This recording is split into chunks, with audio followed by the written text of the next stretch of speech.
Hello, good people. My name is Alison and I'm Facebook live streaming you from Perth in Western Australia to talk to you tonight about education.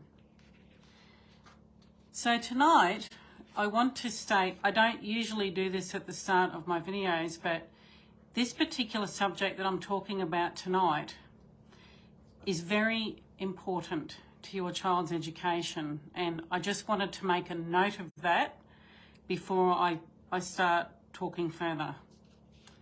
So this is what I want to talk about.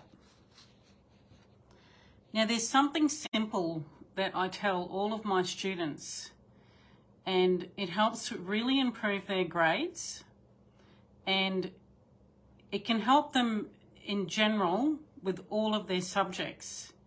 And this one simple thing, and if I had a band here and somebody could give me a drum roll, I would ask for that right now. So the one simple thing is this: encourage your children to check their work.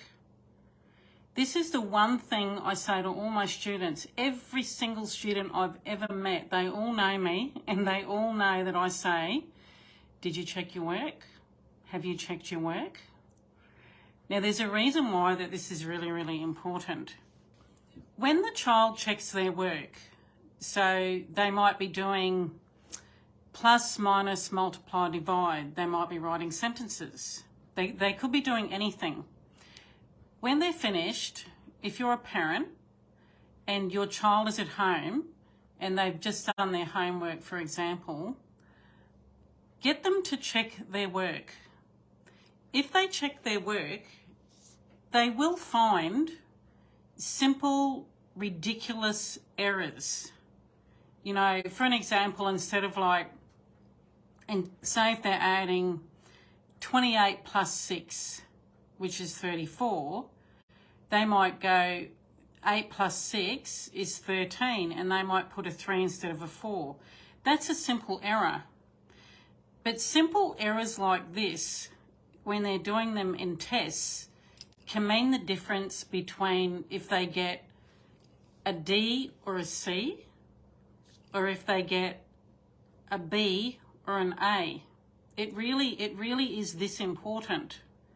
Because children, let's be honest here, when children do their work, what do? They rush it.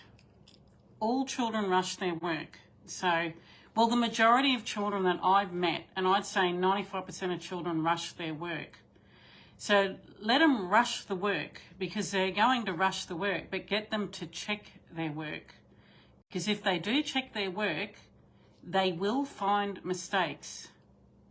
Now, the other aspect to this is, say if your child's at home and they're doing their homework and they've checked their work and they said to you, yes, Mum, yes, Dad, I've found all the errors.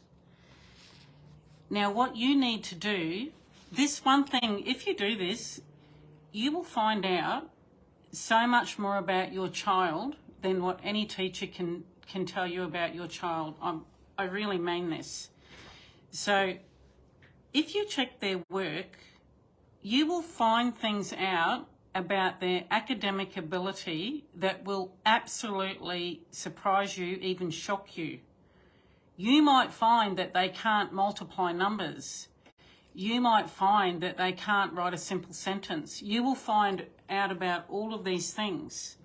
So the one thing in checking their work, it's just so important to just pick their work up, have a look at it, and actually check their work. Now, there's a few other things that I just want to cover with this.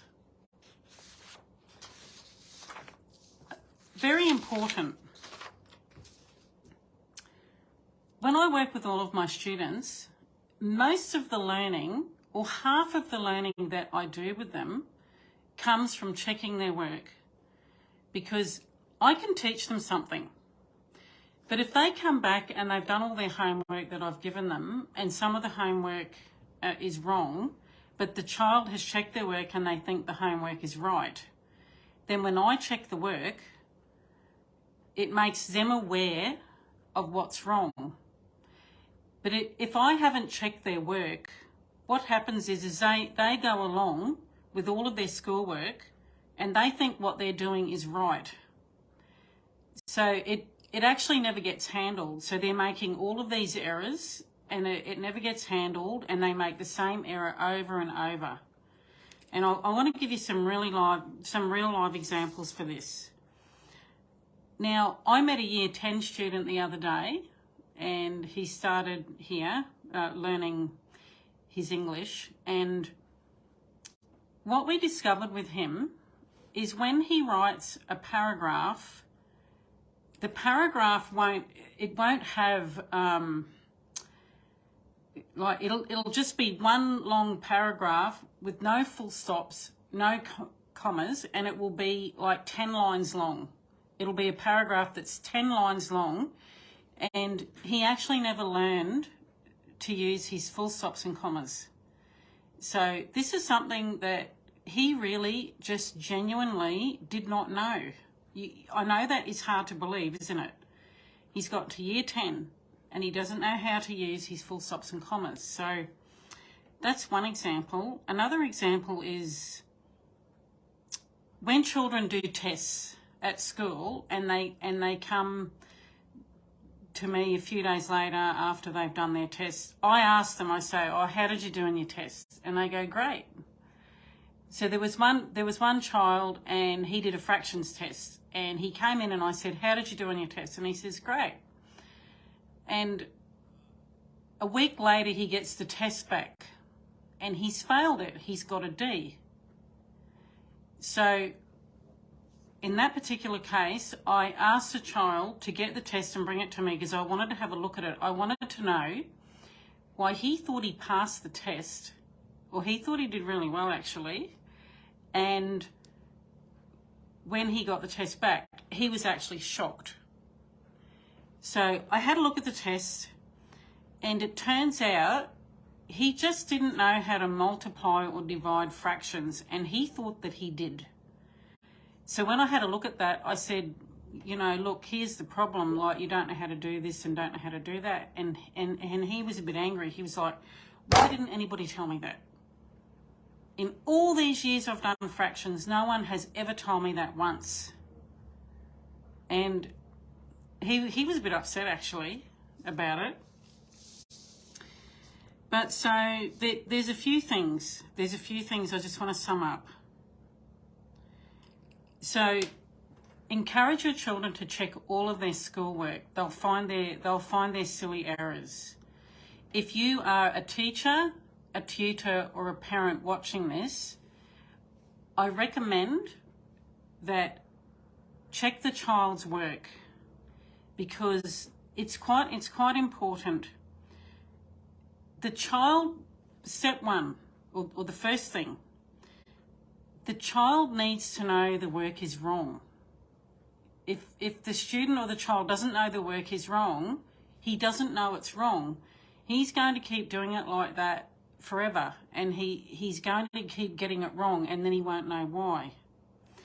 And number two, once you find that out, they need to know what is wrong. What is exactly wrong? What are they doing that's wrong? That's the second thing. The third thing is, once everybody knows what's wrong, be it a teacher, the student, the tutor, the parent, now it has to be fixed. Because you don't want a problem starting in grade 4 going right through to grade 10. You don't want that.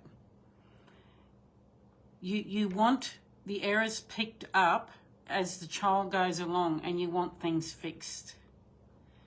So this is all I have to say about this subject tonight, and I just want to be certain that I haven't missed anything. Yeah, so I hope you've all had a lovely day. It's night time here now, and I hope you had a lovely day. I hope you have a lovely week. My name's Alison, and I own a tutoring centre in Wattle Grove in Perth, in Western Australia, and it's called Applied Scholastics Wattle Grove. And I also have an online video business which teaches children and adults maths and English online. It's me sitting on the video teaching. It's not a tutoring session.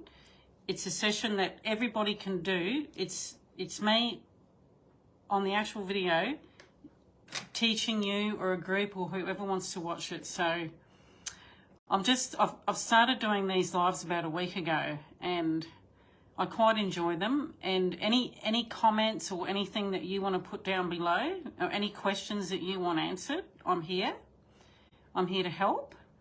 And I'll also leave my website link in the comments section. So if you'd like to get into my website and go to the contacts page and just send me a message, it'll subscribe you to my database. So anything new that's coming up, any new programs, any free programs that I'm offering, you'll get an email to your inbox, which will fully advise you of what I'm doing. So that's it for this live, and have a lovely night, and I'll see you all in the next live. Thank you. Bye.